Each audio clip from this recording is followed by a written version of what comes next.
And now, with that, let me hand over to Mr. Claudio Borio. Calm has reigned over financial markets, but it has been an uneasy calm. We left the markets in turbulence in the previous quarter. Then, just as suddenly as it had arrived, the turmoil gave way to calm. Markets roiled in August and September, only to rebound in October. Stock markets recorded their strongest one-month rally in recent years. Commodity prices initially bounced back. Emerging market currencies stabilized alongside portfolio flows. Credit spreads narrowed. Volatilities declined. On the face of it, the turbulence turned out to be more like a brief summer storm than autumn thunder heralding the arrival of a long winter. As events unfolded, the picture did not change much. By and large, financial markets took a brief pause, and they waited. They waited with bated breath for what they regarded as a highly likely liftoff by the Federal Reserve in December. The market implied probability of a move by year-end, which had sunk to as low as 30% in September when the Fed chose not to raise rates, rose again to approach 80% in late November. The FOMC's communication, together with a surprisingly strong non-farm payroll number on the 6th of November, accounted for this shift.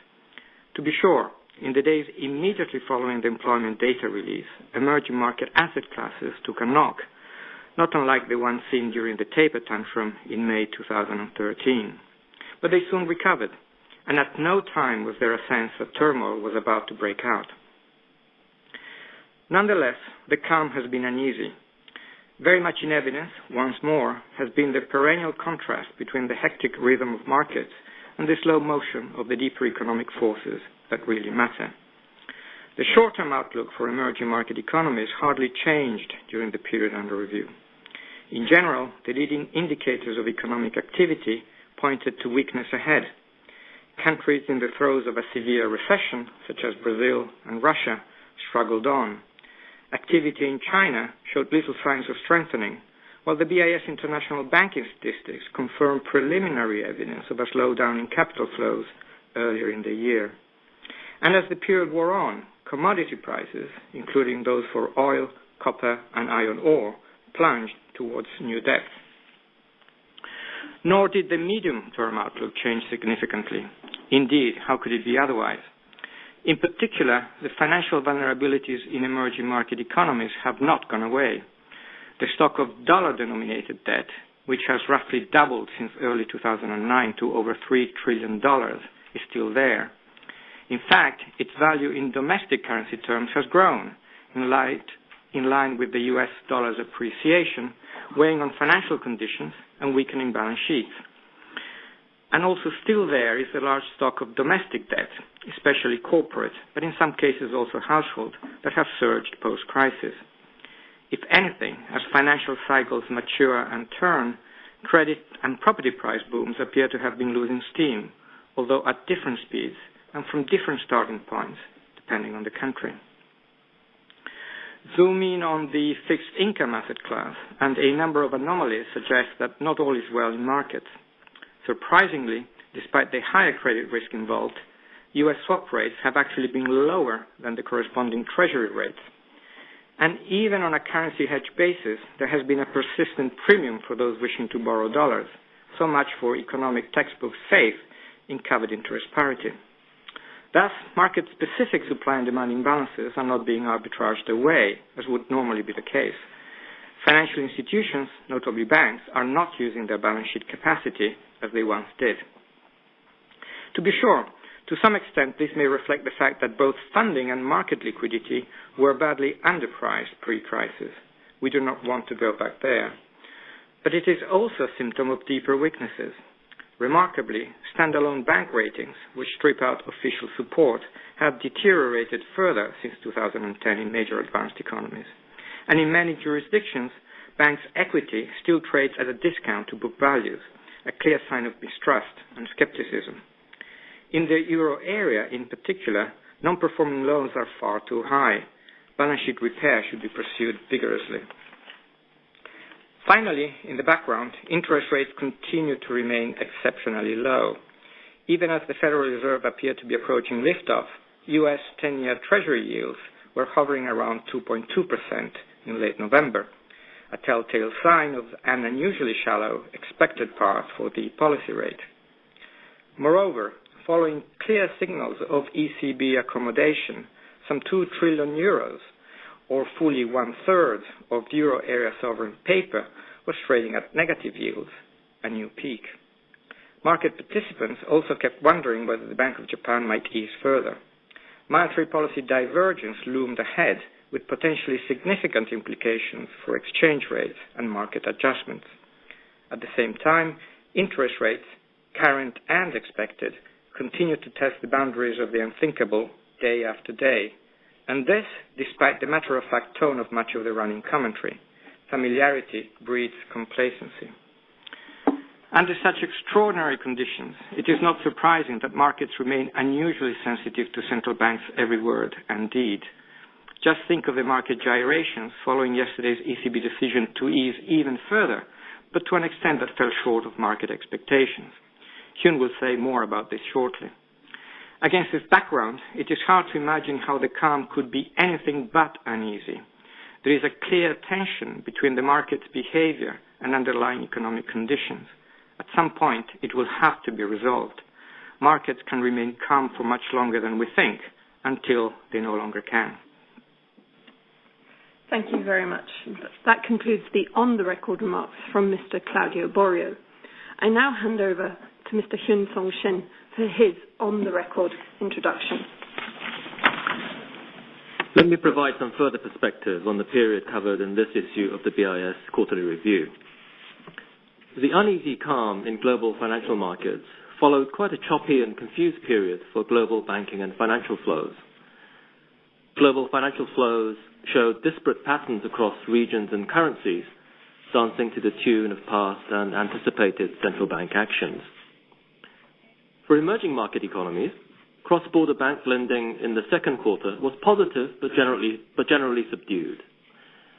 Debt securities issuance in the third quarter slowed sharply, reflecting the market turbulence in Q3. For advanced economies, cross-border bank lending saw pronounced fluctuations. It was generally strong in the first quarter, but weak in the second. A closer look suggests that the large swings in cross-border claims was due to fluctuations in the lending in euros. Cross-border lending in euros expanded strongly in the first quarter of the year, but then fell back sharply in the second quarter. See Graph 1 on page 15, the center panel, in the highlights chapter. To understand what is happening, we need to place these fluctuations in the context of broader monetary policy developments. When an international currency depreciates, there is a tendency for foreign borrowers to borrow more in that currency. This is the so-called risk-taking channel of currency depreciation and has been well documented for the US dollar. What is perhaps new is that the euro seems to be taking on the attributes of an international funding currency, just like the dollar. Cross-border bank lending in euros to borrowers outside the euro area shows a telltale pattern where a depreciating euro goes hand in hand with greater euro-denominated lending to borrowers outside the euro area. For this, see Graph 3 on page 20 in the highlights chapter. If the foreign borrowing in euros is associated with speculative short positions, then any short squeeze could result in sharp appreciations of the euro of the kind we saw yesterday. Foreign borrowing in euros also sheds light on the market anomalies that have become more pronounced recently. As Claudio has mentioned, the interest rates implied by cross-currency swap prices are out of line with interest rates that are available to market participants. One potential source of such anomalies is the hedging demand from long-term investors in advanced economies who need to hedge their pension and insurance liabilities against currency risk. If they hold a diversified portfolio of assets denominated in dollars or euros, but have pension liabilities in yen or Swiss francs that have not already been hedged for currency risk, they may have an incentive to borrow dollars or euros to hedge the currency risk. The imperative to hedge will be greater if currency moves are sharper, or if those investors expect further depreciation of the dollar or euro. In this context, the QE policies of major central banks that lead to the depreciation of their currency will increase hedging demands from foreign long-term investors. This is yet another instance of the general lesson that global financial flows are sensitive to current and anticipated central bank actions. Let me also mention the special features in this issue of the BIS Quarterly Review. We have a piece on the US dollar-denominated debt of non-bank borrowers outside the United States by Robert Macaulay, Patrick Maguire, and Vladislav Shishko. This reached $9.8 trillion in Q2, of which $3.4 trillion was to EMEs. For some countries, such as China and Turkey, the credit flows mostly through bank loans. For others, such as Korea and Mexico, bond issues play a greater role. And there are also important differences as to whether the credit goes through domestic banks or directly to non-bank borrowers. We have a piece on calibrating the Basel III leverage ratio by Ingo Fender and Ulf Leverick. This piece is the latest in a series of studies by BIS staff on the impact of regulation. The basic approach is straightforward. The authors look at the benefits of introducing the leverage ratio, which arise from reducing the likelihood of systemic banking crises. Then they compare the benefits with the costs in terms of potentially higher lending spreads for the real economy. These costs are based on very conservative assumptions. Here, conservative means likely overestimating the costs if compared with the empirical results of many research studies. The authors find that even using these very conservative assumptions, the benefits of the leverage ratio are expected to outweigh the costs, even at calibrations of 4 to 5%. We have a piece on central clearing by Dietrich Domansky, Leonardo Gambacota, and Cristina Piccillo. The use of central clearing for standardized derivative instruments has made substantial inroads in recent years. This is good news in that it reduces the bilateral exposures and complexity of the financial system. But it also introduces other kinds of risks. The authors highlight some of these, including how central clearing changes the propagation of shock through the financial system and how they affect the dynamics of deleveraging. These are issues that policy will need to focus on going forward. Finally, we have a piece on sovereign credit ratings by Mailena Amstad and Frank Packer.